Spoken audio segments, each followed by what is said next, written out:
అద్దేపల్లి ఇస్సాకు అద్దేపల్లి అని కొట్టండి. మన ఇమానియల్ ప్రార్థనా మందిరం అని లోగో వస్తుంది. సబ్స్క్రిప్షన్ చేసుకోండి. దాదాపుగా 300 వీడియోలు పైన ఉన్నాయి. మీరందరూ మీకు మీ స్నేహితులకి అందరికీ చెప్పి లైక్ కొట్టి సబ్స్క్రిప్షన్ చేసుకోవాల్సిందిగా దేవుని పేరిట మనం తెలియజేస్తున్నాను. గత రాత్రి మనము దేవుని వాక్యాన్ని కొంచెం ధ్యానం చేశాం. ఏం గురించి ధ్యానం చేశాం చెప్పండి? నా సన్నిధిలో నిలిచే భాగ్యాన్ని నేను మీకు ఇస్తానని చెప్పాడు యేసయ్య. ఆ భాగ్యం ఏంటంటే మొట్టమొదట మనము తెలుసుకున్నాం కనుక ఏంటి ఆ భాగ్యం అంటే సంతుష్టికరమైన భోజనం, ప్రశస్తమైన వస్త్రములు, ఆ పట్టణపు లాభము మీకు ఇస్తానని చెప్పాడు. అది మనకు ఆయన సన్నిధిలో నిలిచే భాగ్యం. రెండోది, ఇప్పుడు నిలిచే భాగ్యాన్ని గురించి మాట్లాడుకుందాం. రెండవది చూడండి ఒక మాట, నిర్గమాకాండము 34 అధ్యాయము 1 నుంచి 5 వచనాలు చదవండి. నిర్గమాకాండము 34 అధ్యాయము 1 నుంచి 5 వచనాల వరకు. మరియు యెహోవా మోషేతో మొదటి పలకల వంటి 2 రాతి పలకలను చెక్కుము. నీవు పగలగొట్టిన మొదటి పలక మీద ఉన్న వాక్యములను మళ్ళీ ఈ పలక మీద రాస్తాను.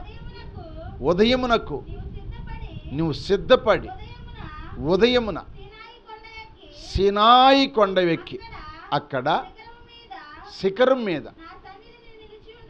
నా సన్నిధిని నిలిచి ఉండవలెను. చాలండి, ఇక్కడ నా సన్నిధిని నీవు నిలిచి ఉండవలెను అన్నాడు. ఈ మూడో మాట మనం రెండో సెక్షన్ మనం నేర్చుకోబోతున్నాం. దేవుని స్తోత్రం, హల్లెలూయా. అందరూ కూడా అదే వాక్యాన్ని అట్లాగా ఉంచండి. ఒక చిన్న పాట పాడుకొని దేవుని సన్నిధిలో మనము వాక్యజ్ఞానంలోకి వెళ్దాం. మరువలేనయ్యా నీ ప్రేమను, మరచిపోలేను నీ కృపను. మరువలేనయ్యా నీ ప్రేమను, మరచిపోలేను నీ కృపను.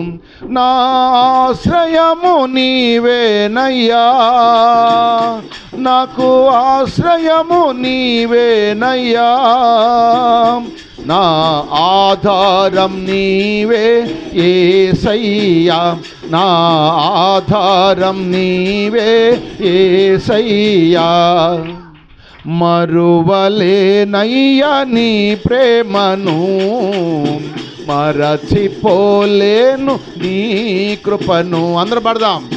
మరువలేనయ్యా నీ ప్రేమను, మరచిపోలేను నీ కృపను.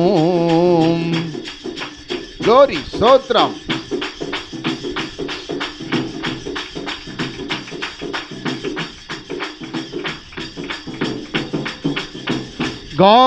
గాఢంధకారములో నే నడచినా, ప్రతికూలతలో నేనుండినా. గాఢంధకారములో నే నడచినా, ప్రతికూలతలో నేనుండినా. నాకు సహాయము నీవేనయ్యా, నాకు సహాయము నీవేనయ్యా. నా సహవాసం నీతో యేసయ్యా, నా సహవాసం నీతో యేసయ్యా. మరువలేనయ్యా నీ ప్రేమను, మరచిపోలేను నీ కృపను.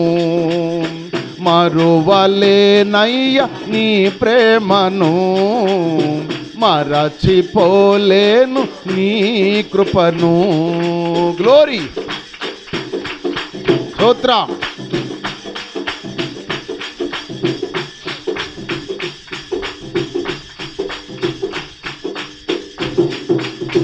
కృంగిన వేళల్లో నేనుండినా, అపహాస్యముగా నే మారినా.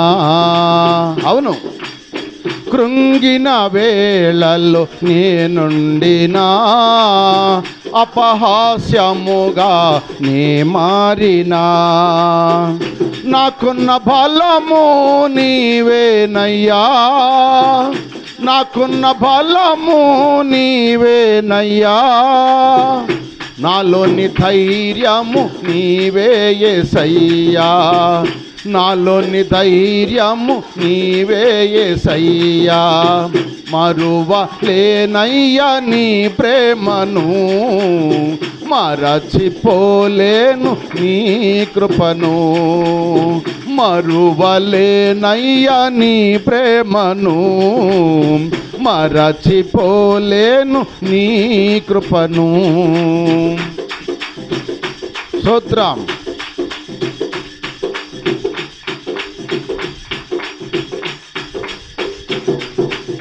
ప్రతి స్థితిలో నీవు తోడుండగా ప్రతి అడుగును నీవు స్థిరపరచగా ప్రతి స్థితిలో నీవు తోడుండగా ప్రతి అడుగును నీవు స్థిరపరచగా నా ఆనందం నీవేనయ్యా నా ఆనందం నీవేనయ్యా నా అనుబంధం నీతో యేసయ్యా నా అనుబంధం నీతో యేసయ్యా మరువలేనయ్యా నీ ప్రేమను మరచిపోలేను నీ కృపను మరువలేనయ్యా నీ ప్రేమను మరచిపోలేను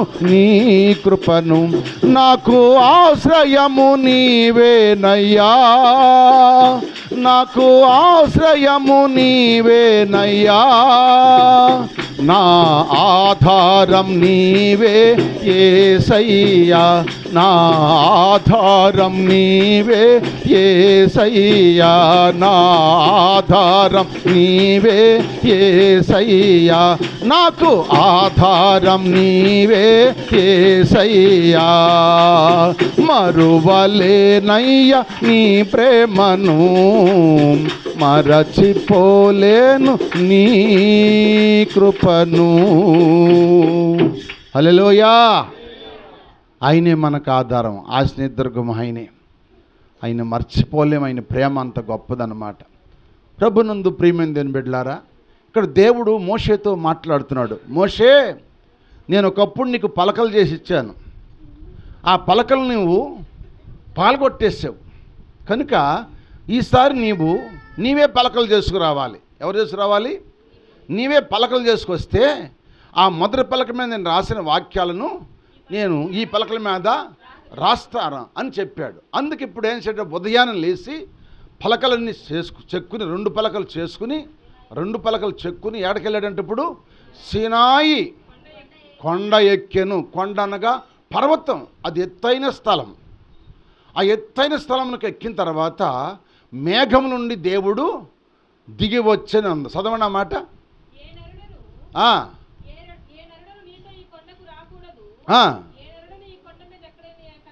కనపడకూడదు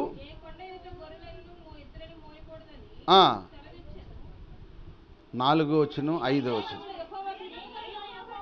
అది ఆ మాట ఒకటి చదవనా అది మేఘములో యెహోవా దిగి అక్కడ అతనితో నిలిచి యెహోవాను నామమును ప్రకటించాను ఇప్పుడు కొండెక్కింది ఎవరు చెప్పాలి మోషే గారు కొండెక్కాడు మోషే గారు కొండెక్కి ఎక్కడ నుంచున్నాడు దేవుని సన్నిధిలో నుంచున్నాడని ఉంది అక్కడ దేవుని సన్నిధి ఉందా లేదా అది నా సన్నిధి అంటే దేవుని సన్నిధి ఎక్కడ ఉందంటే కొండ మీద ఉంది అంటే పర్వతం మీద ఉంది ఆయన సన్నిధి ఆ పర్వతం మీద ఆయన సన్నిధి ఉంది కనుక ఆ సన్నిధిలో నిలిచి ఉండమని చెప్పాడు ఈ సన్నిధిలో నిలిచి ఉన్నప్పుడు మొట్టమొదట మోషేకి ఎక్కడ చూపించాడు ఆ సన్నిధి ఓరే పర్వతం మీద చూపించాడు ఓరే పర్వతం మీద ఆయన గొర్రెలు మేస్తున్న సమయంలో ఆ ఓరే పర్వతం దగ్గర ఒక పొద ఉంది ఆ పొద మండుతుంది పొద మాత్రం కాల్తల్లా, పొద బాగా మండుతుంది, పొద కాల్తల్లా. ఏమిటా కాల్తలేదు, పొద పచ్చగానే ఉంది, మంట మండుతుంది అని చెప్పి వెళ్ళాడు. వెళ్తే దేవుని స్వరం పడుతుంది ఆ పొదల నుంచి, మోషే మోషే నీ పాదమున చెప్పులు విడిచిరా, ఇది పరిశుద్ధ స్థలం అని చెప్పినప్పుడు అప్పుడు మోషే ఆ పాదములను చెప్పులు విడిచి అప్పుడు ఆ పర్వతం ఎక్కాడనమాట. అలాగే అది మొదటిసారి. రెండోసారి ఇప్పుడు ఇశ్రాయేలు ప్రజలను పరిపాలన చేయడానికి ఏం చేయాలని చెప్పి 40 రాత్రులు 40 పగళ్ళు సీనాయి పర్వతం మీద మోషే ఉపవాసం ఉన్నాడు. ఉపవాసం ఉన్నప్పుడు దేవుడే 2 రాతి పలకలు ఆయన చేసి ఆ పలకల మీద ఆయన వాక్యములు రాశాను. ఏమని రాసంటే 10 ఆజ్ఞలు రాశాడు. నేను తప్ప ఏరో దేవుడు నీకు ఉండకూడదు, ఆకాశం అందు కానీ భూమి అందు కానీ భూమి కింద నేల ఎందు కానీ దేని రూపమునైనా దేని పోలికైనా మీరు చేసుకోనకూడదు, నేను రోషం గల దేవుడు అని చెప్పాడు. విశ్రాంతి దినమును పరిశుద్ధ దినముగా మీరు ఆశించండి అని చెప్పాడు. నువ్వు భూమి మీద దీర్ఘాయుష్మంతుగా ఉండాలంటే నీ తల్లిని తండ్రిని సన్మానించమని చెప్పాడు. నరహత్య చేయవద్దు, వ్యభిచరించవద్దు, దొంగతనం చేయొద్దు, పొరుగువాంది ఏది, ఎన్ని వాగ్దానాల ఆజ్ఞలు 10 ఆజ్ఞలు రాసి ఆ పలకలు ఇచ్చేటప్పుడు మోషే గారికి ఇచ్చాడు మొట్టమొదట. అది 32వ అధ్యాయము 31వ అధ్యాయంలో ఉంటాయి ఆ మాటలు. అవన్నీ చదివితాను, టైం లేదు కనుక చెబుతున్నాను. ఇప్పుడు ఈ సమయంలో ఇక్కడ అంటున్నాడు, నీ వెళ్ళి నువ్వు పలకలు నువ్వు పగలగొట్టేవే ఆ పలకలు లాంటి పలకలు నువ్వు తయారు చేసుకుని ఈ కొండ ఎక్కిరా, నా సన్నిధిలో నువ్వు నిలబడు, నేను మేఘం నుండి వచ్చి నీతో మాట్లాడతాను, ఆ పలకల మీద నా వాక్యాలను రాస్తానని దేవుడు చెప్పాడు. ఇప్పుడు కొండ ఎక్కాడు, పర్వతం ఎక్కాడు. దేవుని స్తోత్రం చెప్పండి. కొన్ని మాటలు మీకు జ్ఞాపకం చేస్తాను. పర్వతం అనేది ఎత్తైన స్థలం. ఈ ఎత్తైన స్థలానికి మోషే గారు పలకలు మళ్ళీ ఎందుకు చేసుకోవాల్సి వచ్చింది? మొదటి పలకలు దేవుడు చేశాడు కదా, మన దేవుడు చేసి ఇవ్వచ్చుగా మోషే గారి పలకలు ఇవ్వచ్చా లేదా? మొదటిసారి పలకలు ఆయన చేశాడు, ఇప్పుడు పలకలు నువ్వు చేసుకోమన్నాడు. కనుక ఈ పలకల మాట అట్టుంచండి. ఇప్పుడు ఏం చేసేంటే ఆయన పర్వతం ఎక్కాడు. పర్వతం ఎక్కాడు అంటే ఎత్తైన స్థలంకి ఎక్కాడు. అందుకే దావీదు అంటాడు, నేను ఎక్కలేనంత ఎత్తైన కొండపై నన్ను ఎక్కించంటాడు. మనం ఎక్కేవారికి ఉండాలి అంటే ఎత్తైన స్థలం ఉండాలి, కానీ మనం ఎప్పుడు కింద స్థలంలో ఉండకూడదు, ఎప్పుడు కింద ఉండకూడదు. మనం ఎత్తుగా ఎదుగుతూ ఉండాలి, మనం ఎప్పుడు పై లెవెల్లో ఉండాలి, కింద లెవెల్లో ఉండకూడదు. అందుకే కొలసలు అంటాడు, మీరు పైన వాటి మీదే మనసు పెట్టండి, భూసంబంధ వాటి మీద మనసు పెట్టవద్దు. ఎందుకంటే పైన వాటి మీద మనసు పెట్టిన అక్కడ ప్రభు యేసుక్రీస్తు వారు ఉన్నారని చెబుతాడు.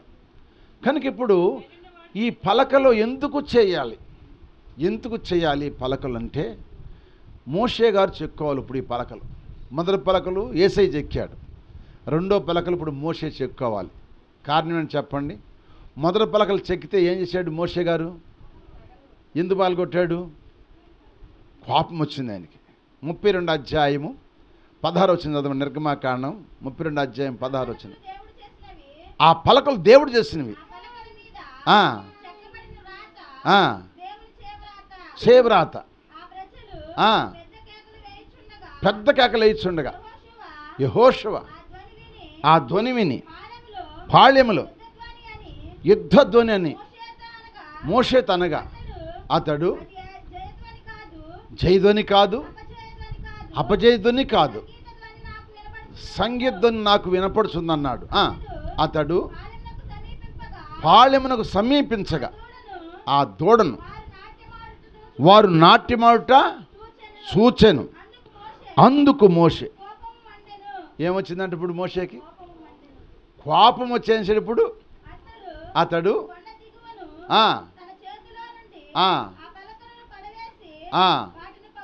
చూసారండి ఏమొచ్చింది ఇప్పుడు ఈయనకి?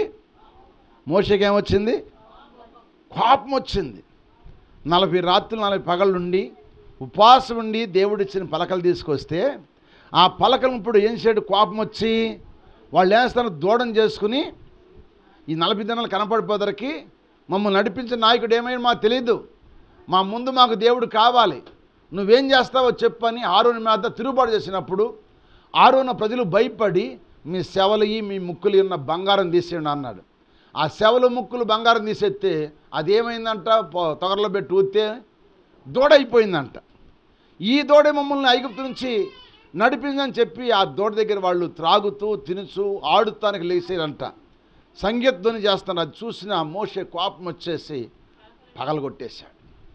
ఇప్పుడు పగలగొట్టాడు కనుక పలకలు. ఇప్పుడు బైబిల్ కోపం వచ్చి పారేసావనుకో, కోపం వచ్చి పారేస్తావు, లేకపోతే కోపం వచ్చి చింపేస్తారు కొంతమంది. ఆ చింపేస్తే ఏమైనా చెప్పండి, మరి బైబిల్ కావాలేదా ఏమండి?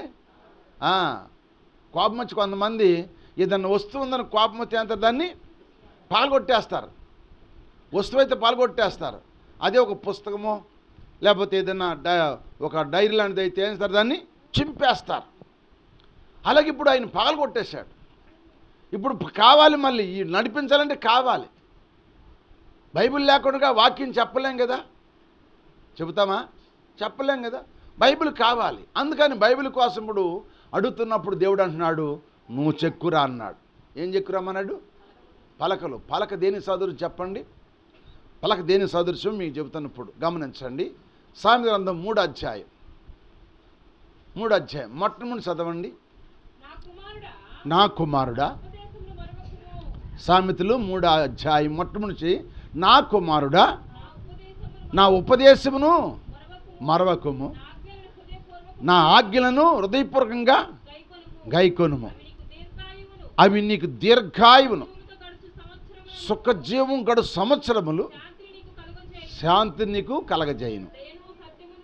దయను సత్యమును నిన్ను విడిచిపోనీకము, వాటిని కంఠభూషణంగా ధరించుకో. ఇక్కడ చూడండి, ఇప్పుడు ఏమన్నాడు? నీ హృదయమును పలక మీద వాటిని రాసుకో. అప్పుడు దేవుని దృష్టి అందును మానవుల దృష్టి అందును దయనుంది. ఆమేన్. ఇప్పుడు మనం మంచివాడు అనిపించుకోవాలంటే ఏం చేయాలంట? మన హృదయం అనే పలక, ఏ పలక? హృదయం అనే పలక మీద ఆయన మాటలు రాసుకోవాలి. అందుకే మోషే గారిని దేవుడు అన్నాడు, ఈసారి నువ్వే పలక చెక్కొచ్చుకో అన్నాడు. అంటే పలకను చెక్కాలంటే ఇప్పుడు ఏం చేయాలి? రాతి పలకలు కదా, అప్పుడు చెక్కాలి. చెక్కాలంటే మనిషి హృదయం కూడా ఎటువంటిది? రాతి హృదయం. ఏజ్కేల్ అన్నాడు కదా, నీ రాతి గుండెని తీసి నేను మాంసం గుండె ఇస్తా అన్నాడు. అంటే రాతి గుండె అన్న రాతి హృదయం అన్న మంది. ఈ రాతి హృదయం చెక్కోవాలి. మోషే గారు ప్రార్థన చేశాడు కానీ 40 దినాలు 40 రాత్రులు ప్రార్థన చేశాడు కానీ దేవుడు ఇచ్చిన పలకలు తెచ్చాడు కానీ అతనిలో ఉన్న హృదయంలో ఉన్న కోపము పోలేదు. స్తోత్రం చెప్పండి. అతని హృదయంలో ఉన్న కోపము పోలేదు. ఆ కోపం పాపం అంటే ఏం చేశాడు చెప్పండి? ఆ పలకలను పగలగొట్టేశాడు. ఇప్పుడు దేవుడు ఏమన్నాడు? ఈసారి పలకలు నువ్వే చేసుకురా అన్నాడు. ఇప్పుడు ఏం చేయాలి? ఇప్పుడు పలకలు చేసుకురాలంటే ఈ హృదయం అనే పలకలో ఏముంది? కోపం ఉంది. ఈ కోపాన్ని మనం చేయాలి చెప్పండి. అది ఒక బుడుపు అన్నమాట ఆ పలక్కి. ఇప్పుడు పలక బుడుపులాగా ఉంది, బుడుపుల్లాగా ఉంది హృదయం. అన్ని బుడుపుల్లాగా ఉన్నాయి కనుక ఈ బుడుపులన్నీ ఏం చేయాలి? ఇప్పుడు మనము చెప్పాలి. ఏం చేయాలి? చెక్కోవాలి. చెక్కితే కానీ పలకగా తయారవ్వదు. పలకగా ఒక వస్తువు చెక్కితేనే దానికి రూపం వస్తుంది.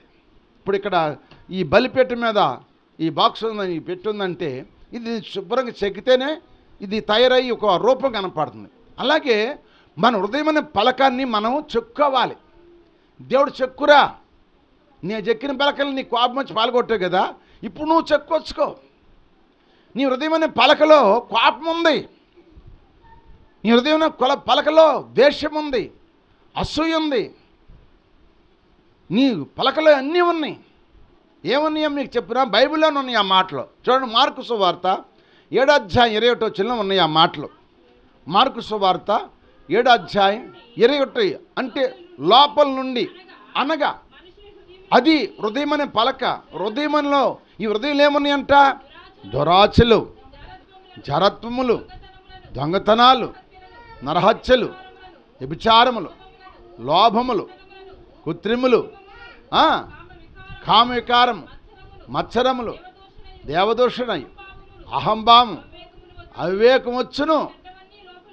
ఈ హృదయంలో ఉన్నాయి కనుక వీటిని చెక్కుని రా అన్నాడు ఇప్పుడు దేవుడు. అది కనుక ఇప్పుడు ఈ హృదయంలో ఏమున్నాయి? ఈ 13 ఉన్నాయి కనుక ఈ 13 ఏం చేయాలి? మనము ఏం చేయాలి? చెక్కేసుకోవాలి. అందుకే నువ్వు పలకలు చేసుకుని రా, నేను అప్పుడు నీకు వాక్యాలు రాస్తానన్నాడు. దేవుని స్తోత్రం చెప్పండి. అంటే ఆయన సన్నిధిలో నిలవటానికి కలిగే భాగ్యంలో మనం ఏం చేయాలంటే, భాగ్యం రావాలంటే, మనం రెండో భాగ్యం రావాలంటే, మనం హృదయం అనే పలక చెక్కుకోవాలంటే మనలో ఉన్న కోపం చెక్కేసుకోవాలి. అందుకే మోషే సంఖ్యాకాండంలో వచ్చేసరికి 12 అధ్యాయానికి వచ్చేసరికి మోషే అంత సాత్వికుడు భూమి మీద ఇంకెవరు లేరంట. మోషే అంత సాత్వికుడు అన్నాడు. చూడండి 12 అధ్యాయం, ఏది సంఖ్యాకాండం 12 మొట్టమొదలు అంటాడు.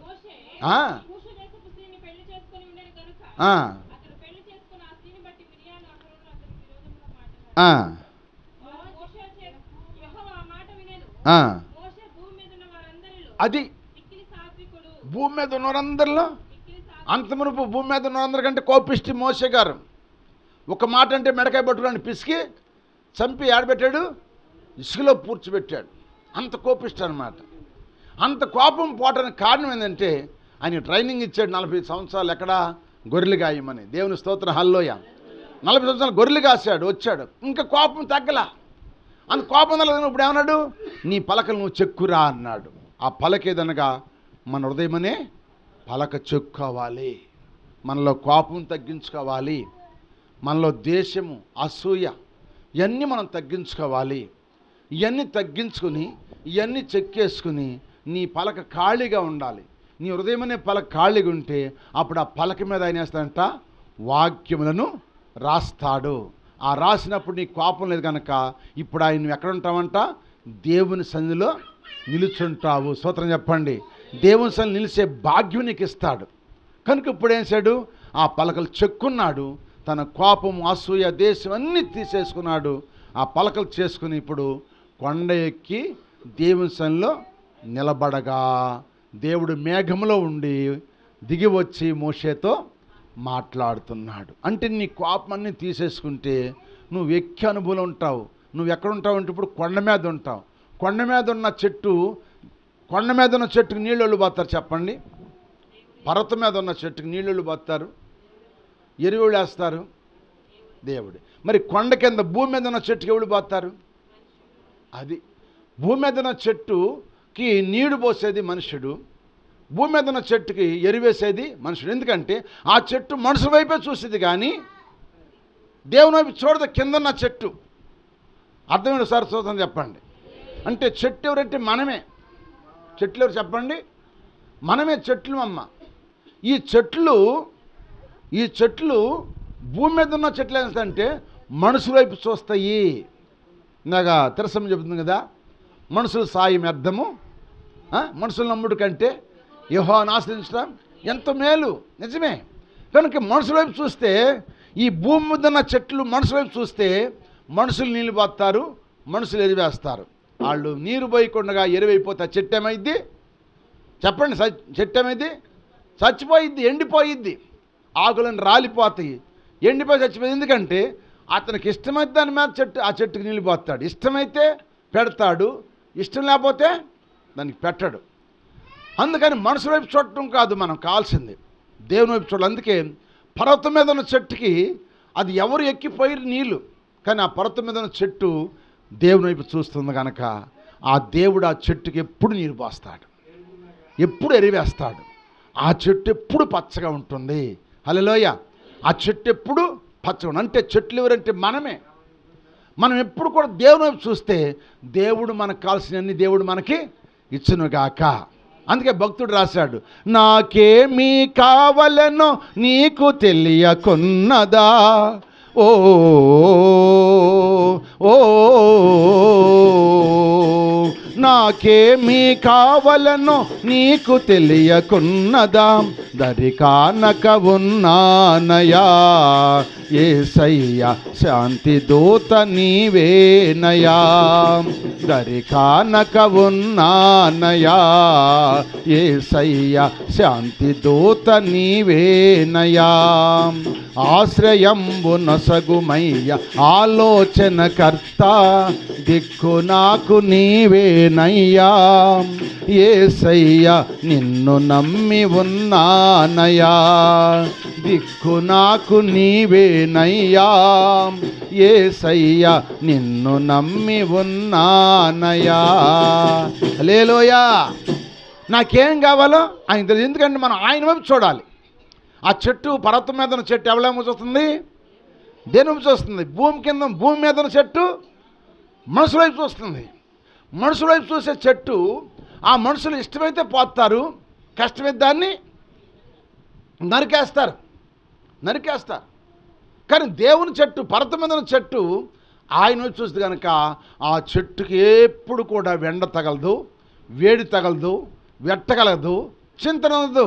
అది తన కాలం ముందు ఫలమిచ్చు చెట్టు వల్ల ఉంటుంది. ఎందుకంటే ఆ చెట్టు ఎప్పుడు దేవుని వైపు చూస్తుంది కనుక దేవుడు దానికి నీరు పోస్తున్నాడు, దేవుడు దానికి చెట్టుకి ఎరివేస్తున్నాడు. అందుకే అది పచ్చగా ఉంటుంది. అందుకే దావీదు భక్తుడు అంటాడు, నేను యెహోవా మందిరములో పచ్చని ఒలివ చెట్టు వలె ఉన్నాను.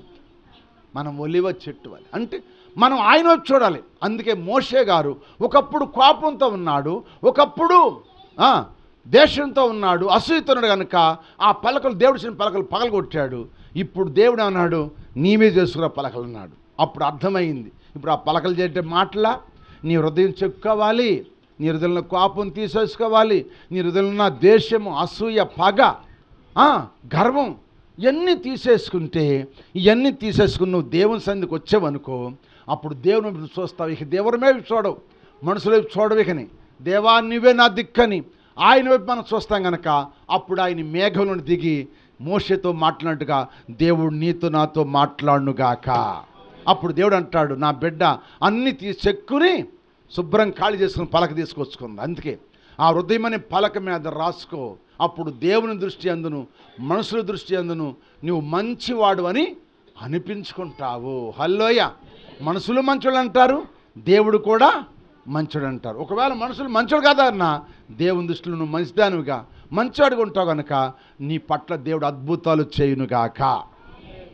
ఇది ఆయన సన్నిధిలో నిలబడే భాగ్యం. ఏంటంటే రెండవది మీకు జ్ఞాపం చేస్తాను. ఇప్పుడు ఈ నిర్గమాకాండము 34వ అధ్యాయము 10వ వచనం చదువమ్మ. 10వ వచనం చదువు.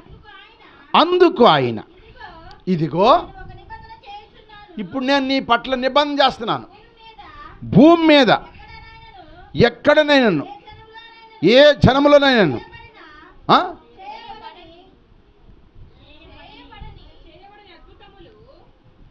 ఏది, మళ్ళీ చదువు.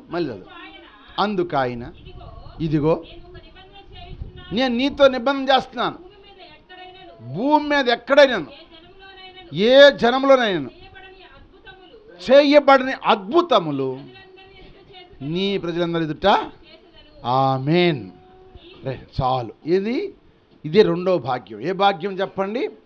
అద్భుతాలు చేసే భాగ్యం దేవుడికి ఇచ్చునుగాక. అద్భుతాలు నీ పట్ల చూస్తావు, ఆశ్చర్యకారులు నీ పట్ల చూస్తావు. ఎందుకు, ఎప్పుడు చూస్తావు చెప్పండి? నీ హృదయం అనే పలకను ఏం చేయాలి చెప్పండి? చెప్పుకోవాలి, శుభ్రం చేసుకోవాలి. నీలో ఉన్న దేశవాసుని తీసేసుకుని అప్పుడు కొండెక్కుతావు. అప్పుడు దిక్కు దేవుడి మీదే పెట్టుకుంటావు. అప్పుడు దేవుడి మీద నీకు దిక్కు, ఇక ఆయనే నాకు ఆధారం అంటావు. ఈ చెక్కపోతే మనకి ఇక్కడే ఆ ఆధారం చూస్తాం, ఇక్కడే మనం అని ఏళ్ళ వైపు చూస్తాం. అంటే అంగు వైపు, ఆస్తుల వైపు, నాయకుల వైపు చూస్తాం. నాయకులు అయినా, అంగైనా, బలమైన అది కొద్ది కాలం ఉంటుంది. అది ప్రేమిస్తే ప్రేమిస్తారు, లేకపోతే దేశిస్తే మనకు పనులు కావు. వాళ్ళ వైపు చూస్తే మనం పడిపోతాం. కానీ మనలో ఉన్న ఈ తగ్గించుకుని మనం ఆ ఎత్తైన అనుభవంలో అనగా దేవుని సన్నిధిలో మనం నిలబడినట్టయితే దేవుడు మేఘంలోని నీతో దర్శించి నీతో మాట్లాడి నీ పట్ల అద్భుతాలు దేవుడు చేయునుగాక. నీ కుటుంబంలో అద్భుతాలు చేస్తాడు, నీ కుటుంబంలో ఆశ్చర్యాలు చేస్తాడు, నీ కుటుంబంలో మహిమకరమైన కార్యాలు జరిగిస్తాడమ్మా. అందుకే మనము మన హృదయం అనే పలకను చెక్కుకోవాలి. చెక్కుంటావా? ఈ వాక్యం ద్వారా నీ హృదయంలో ఆ కోపం, దేశం, అసూయని తగ్గించుకుని తీసేసుకుని నీవు ఆ పైన ఎత్తైన స్థలమని, ఆ పర్వతమని, ఆ వాక్యానుసారం నువ్వు ఎక్కినట్టయితే, ఆయన వైపు నువ్వు చూసినట్టయితే, నువ్వు మనసు వైపు చూడకుండా ఆ పర్వతం మీద ఉన్న చెట్టు ఎట్లా దేవుడు చూస్తుందో నువ్వు కూడా అలా చూసినట్టయితే దేవుణ్ణి పట్ల అద్భుతాలు జరిగించునుగాక. జరిగిస్తాడు లేదా? ఇదే రెండవ భాగ్యం. మొట్టమొదటి భాగ్యం ఏది? మొట్టమొదటి భాగ్యం ఏది? ఏది? శ్రేష్టమైన సంతుష్టికరమైన ఆహారము, ప్రశస్త వస్త్రము, ఆ పట్టణపు లాభం. రెండవది ఏంటంటే మనం ఎప్పుడైతే తగ్గించుకుంటామో, ఎప్పుడైతే మన పలకను చెక్కుని దేవుని సన్నిధిలో నిలబడతామో అప్పుడు దేవుడు మనకి అద్భుతాలు చేస్తాడు. చేస్తాడు చేయడా? చేస్తాడు. మీ పట్ల కూడా అద్భుతం దేవుడు చేయునుగాక. ఈ ఉదయకాలం వాక్యం ఉంటున్న మీరందరూ కూడా నా పట్ల కూడా అద్భుతం చేస్తావయ్యా, నేను నీ వైపే చూస్తున్నానయ్యా, నీ వైపే చూస్తున్నాను, నీవు తప్ప నాకెవరు ఆధారం వద్దు, నీవే నాకు ఆధారంగా ఉండు, నీవే నా దిగ్గా ఉండని నువ్వు ఆయన వైపు చూడు, ఆయన నీ పట్ల అద్భుతాలు చేయకపోతే అప్పుడు అడుగు. దేవుడు అన్నేస్తాడు కానీ దేవుడు నీ పట్ల కార్యాలు చేస్తాడు. అద్భుతమైన కార్యాలు ఊహించిన విధంగా అడుగు వాటికంటే ఊహించు వాటికంటే అత్యధికంగా ఘనంగా నీ పట్ల కార్యాలు దేవుడు జరిగిస్తాడు. హల్లోయ. జరిగించగల దేవుడు మన దేవుడు. ఆయన అన్నేస్తుడు కాదు. ఆయన దగ్గర నీ హృదయం పలకను చెక్కుంటూ నువ్వు నేర్చుకుంటే చాలు. వాక్యం ద్వారా వాక్యం ద్వారా నువ్వు తగ్గించుకో. అందుకే తను తగ్గించుకున్నవాడు హెచ్చింపబడతాడు, తను హెచ్చించుకున్నవాడు నువ్వు తగ్గించుకుంటావు హెచ్చించుకుంటావా? దేవుని దృష్టిలో తగ్గించుకో. మనుషుల దృష్టిలో కాదు నేను చెప్పేది. దేవుని దృష్టిలో నువ్వు తగ్గించుకో, దేవుడు నిన్ను హెచ్చింపజేయునుగాక. ఆయన హెచ్చిస్తాడు. తగిన కాలం మందు తగిన సమయం మందు దేవుడు నిన్ను హెచ్చిస్తాడంట. చూడండి ఆ మాట పేతురు రాసిన మొదటి పత్రిక 5వ అధ్యాయం 5వ వచనం నుండి ఆ మాట చూడండి. పేతురు రాసిన మొదటి పత్రిక 5వ అధ్యాయం 5వ వచనంలో ఆ మాట మనకు కనపడుతుంది. అమ్మా చిన్నలారా, మీరు పెద్దలకు లోబడి నుండి మీరందరూ ఎదుటివాని వలె దీన మనసు అనే వస్త్రము ధరించుకొని మిమ్మును అలంకరించుకొనుడి. దేవుడు అహంకారం ఎదిరించి దీనులకు కృప అనుగ్రహించును. దేవుడు తగిన సమయమందు హెచ్చించినట్లు ఆయన బలమైన చేతి కింద దీన మనసుకులై ఉండండి. ఆయన హెచ్చించే దేవుడు. ఆయన చేతి కింద ఉందాం. ఎవరి చేతి కింద? దేవుని చేతి కింద ఉండు. మనుషుల చేతి కింద ఉంటే అన్నదొక్కేస్తారు, అనిచేస్తారు. మనుషుల చేతి కింద ఉంటే దేవుని చేతి కింద నువ్వు ఉంటే దేవుడు నిన్ను హెచ్చిస్తాడు. అందుకే అద్భుతాలు నీ పట్ల జరుగుతాయి. ఆయన సన్నిధిలో ఉంటావా? నువ్వన్నీ తగ్గించుకొని ఆయన సన్నిధిలోకి రా. అప్పుడు ఆయన నిన్ను హెచ్చించకపోతే అప్పుడు అడుగు. ఆయన సన్నిధిలో ఏం చెల్లింపడు? రెండో భాగ్యం మనం రావాలంటే నా సన్నిధి నిలుసు భాగ్యం నీకు ఇస్తున్నా అన్నాడు. అంటే ఆ సన్నిధిలో నిలవటానికి భాగ్యం ఏం కట్టి మనం ఏం కలిగి ఉండాలి? దీన మనసుగా తగ్గించుకొని విధేయత కలిగి మనలో ఉన్న ఆ క్రామ కోద మద మార్చులన్నీ, ఆ దుర్వ్యసనాలు, ఆ దుష్ట తలంపులన్నీ, ఆ చెడ్డి అన్నీ మనం తీసేసుకుని తగ్గించుకొని మన హృదయమైన పలకను మనమే చెక్కుని దేవుని దగ్గర నిలబడితే చాలు, ఆయన్ని పట్ల అద్భుతాలు చేస్తాడు. అట్టి కృప దీవెన పరిశుద్ధాత్మ దేవుడు మనకి ఇవ్వాలని మనం ప్రార్థన చేద్దాం. ఎంతోమందికి దేవుడు అద్భుతాలు చేశాడు, ఆశ్చర్యాలు చేసి మన పట్లే ఎన్నో చేశాడు. చేయలేదంటారా? మన పట్ల ఎన్నో అద్భుతాలు దేవుడు చేసిన దేవుడు మర్చిపోతాడా? ఇంకా నీ పట్ల అద్భుతాలు చేస్తాడు. ఆ అద్భుతాలు చేసేటప్పుడు అప్పుడు వచ్చిన అపాయాలు నువ్వు ఏ విధంగా దేవుని మొరబెట్టావో అదేవిధంగా ఇప్పుడు కూడా మొరబెట్టు. అదేవిధంగా దేవుని చూడు. దేవుడు నీ పట్ల మళ్ళీ అద్భుతాలు చేస్తాడు. మనం వేస్తామంటే అద్భుతం అయిపోయినాక మన పట్ల ఒక కార్యం జరిగిన తర్వాత ఆయన మర్చిపోతాం. ఇకని ఆయన దగ్గర అంత గట్టి ప్రార్థన చేయం. ఏదన్నా ఏ లొంగితే నన్నపూస రాదు అన్నట్టుగా మనకేదన్నా బలహీనత వస్తే కానీ దేవుడు జ్ఞాపం వస్తాడు. బలహీనత లేనప్పుడు దేవుడు జ్ఞాపం రాడు. మన ఇష్టం, తింటాం, నిద్రపోతాం, చేసుకుందాం అనుకుంటాం. అలా కాదు.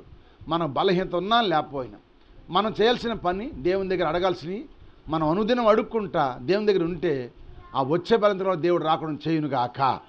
అందుకే మనందరం కూడా ఆయన సన్నిధిలో నిలిచే భాగ్యం ఏంటంటే మూడవది, నాలుగవది, అద్భుతాలు నీ కుటుంబంలో చేస్తాడు. నీ బిడ్డల పట్ల, నీ యజమాని పట్ల, నీ పట్ల, నీ సంతతి పట్ల దేవుడు అద్భుతాలు చేసి ఆశ్చర్యాలు చేసి నిన్ను ఆశీర్వదించునుగాక. గొర్రెలు కాసే దావీదుని గొప్పవాడుగా చేయలేదా? బానిసగా అమ్ముకున్న యేసేపుని గొప్ప రాజుగా మరి ఆయన కూడా చేయలేదా? పేద పిల్లని ఎస్తేరు రాణిగా అవలేదా? రూతు, ఎదవరాలైన రూతును దేవుడు ఆస్వాదించి ఆ బోయేజ పొలానికి యజమానురాలు చేయలేదా? అద్భుతాలు చేసే దేవుడు, ఆశ్చర్యకాలు చేసే దేవుడు మన దేవుడు. ఆయన సన్నిధిలో మనము నిలుద్దాం. మనము తగ్గించుకుని మన ఉదయమనే పలకను మనమే చెక్కుని ఆయన దగ్గరికి వస్తే హృదయం శుద్ధి గలవారు ధన్యులు, వారు దేవుని చూస్తారని కనుక హృదయాన్ని శుద్ధి చేసుకుందాం, దేవుని దగ్గర ఉందాం. నీ పట్ల అద్భుతాలు దేవుడు చేస్తాడు. నువ్వేదనుకుంటున్నావు దాన్ని నీ పట్ల ఆశ్చర్యంగా అద్భుతం నీ పట్ల చేస్తాడు. చేయడంటావా? చేస్తాడు. ఎర్ర సముద్రం పాలు చేసి అద్భుతం కాదా? ఎరుకోగాళ్ళు కూల్చడం అద్భుతం కాదా? అలాగే మనకున్న సాతాను కోట్లన్నీ కూల్చేస్తాడు. మనకున్న సమస్యలను దేవుడు తీరుస్తాడు. మన ప్రతి ఒక్క అవసరత ఆయన తీర్చి మన గొప్ప మేలు దేవుడు చేస్తాడు కనుక ఆయన వైపు చూస్తూ ఆ పర్వతం మీద ఉన్న చెట్టు ఏ విధంగా దేవుని వైపు చూస్తుందో మనం అందరం చెట్లు కనుక మన చెట్లన్నీ కూడా మనం ఆయన వైపు చూస్తే ఆయన మనకు సహాయం చేసి నీరు పోసి ఎరువేసి మన పచ్చగా మన కుటుంబాలని మనని వాడబారిన కుటుంబాలుగా దేవుడు చేయునుగాక. అట్టి కృపా దీవెన పరిశుద్ధాత్మను మన దయచేలని ప్రార్థన చేసుకుందాం. తల్ల వంచండి. దేవుడి కొద్ది మాటలు మనందరి ఎన్నికల్లో నీరుగట్టి పల్లెంప చేయునుగాక. మిగిలిన విషయాలు మళ్ళా ఒక రోజున మనం నేర్చుకుందాం. ప్రార్థనలో అందరూ కూడా ఏకీభించండి. ప్రభువా స్తోత్రము నాయన. అందరూ కూడా ప్రార్థనలు ఏకీభించండి.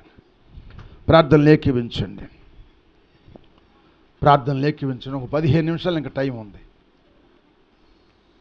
15 నిమిషాలు టైం ఉంది. ప్రార్థనలు ఏకీభించండి. నా సన్నిధిలో నిలిచే భాగ్యము నేను నీకు ఇస్తాను అని తన ప్రజలతో, ఇదిగో రాత్రి మనం నేర్చుకున్నాం. ఆయన సన్నిధిలో నిలిచే వారికి శ్రేయస్కరమైన ఆహారము, ప్రశస్తమైన వస్త్రము, పట్టణపు లాభం ఇస్తా అన్నాడు. రెండవది, ఆయన సన్నిధిలో మనం నిలవాలంటే మన పలక మనమే చెక్కుకోవాలి. మన ఉదయమనే పలక మనం చెక్కుని ఆయన సన్నిధిలో నిలిస్తే నీ పట్ల అద్భుతము దేవుడు చేస్తాడు. ఇది ఈరోజు మన మెసేజ్. మన హృదయమైన పలకను మనం చెక్కుని ఆయన సన్నిధిలో నిలబడు. ఆయన నీ పట్ల అద్భుతం చేస్తాడు. అద్భుతాలు చేసే దేవుడు ఆయన, ఆశ్చర్యకార్యాలు చేసే దేవుడు ఆయన. కృపాసత్యంపుడు నాయనా నా పలక నేను చెక్కుంటానయ్యా. మాకు నుంచి నోరు తెచ్చి అడగండి. 1 నిమిషం అడగండి అందరూ కలిసి. గర్వాన్ని ఆపుకోలేక మీరు ఇచ్చిన పలకను పాల్గొంటున్నానయ్యా, ఇప్పుడు నాకు పలక లేదయ్యా. నేను అడిగితే ఇప్పుడు మీరు అన్నారు నువ్వే చెక్కురా నీ పలకని అన్నావయ్యా. నిజంగా ప్రభు నా పలకను ఇప్పుడు చెక్కున్నాను. మోషే చెక్కున్నాడు. మోషే పలకను చెక్కున్నాడు. అతనిలో ఉన్న కామ కోద మదమాత్సమైన కోపాన్ని తగ్గించుకుని పలకలు చెక్కుని వెళ్ళమంటే కదా మోషే పట్ల ఎక్కడ చేయని అద్భుతాలు నేను నీ పట్ల చేస్తున్నాను మోషే అన్నాడు. ఈ మధ్యకాల సమయంలో ప్రియమైన దేవుని బిడ్డలారా, మన ఉదయమైన పలకలో ఉన్న కోపము, దేశము, అసూయ, అహంకార గర్వాన్ని మనం తీసేసుకుని